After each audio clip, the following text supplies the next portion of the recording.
સંતરામપુરમાં સરકારી જમીનો પર કબજો જમાવનારા ભૂમાફિયા સામે તંત્રએ કડક કાર્યવાહી શરૂ કરી છે। સંતરામપુર બાયપાસ પાસે આવેલી નરસિંહપુરની સરકારી પડતર જમીન પર ભૂમાફિયા અફઝલ કોઠારી દ્વારા જેસીબી મશીન વડે ગેરકાયદેસર ખોદકામ શરૂ કરવામાં આવ્યું હતું। જેવી આ અંગે ઘટનાની જાણ થઈ કે તરત જ સંતરામપુર મામલતદાર પોલીસ કાફલા સાથે સ્થળ પર દોડી ગયા હતા। તંત્રને આવતા જોઈ મુખ્ય સૂત્રધાર અફઝલ કોઠારી સ્થળ પરથી ફરાર થઈ ગયો હતો, જ્યારે તંત્રે જેસીબી કબજે કરી કાયદેસરની કાર્યવાહી હાથ ધરી છે।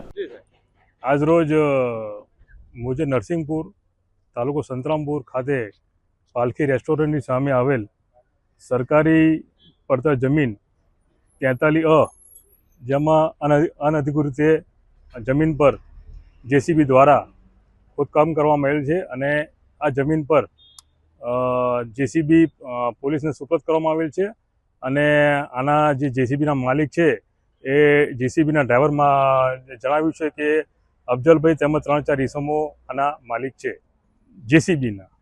આ જમીન સરકારી પડતર જમીન છે, એનો સર્વે નંબર 43A છે।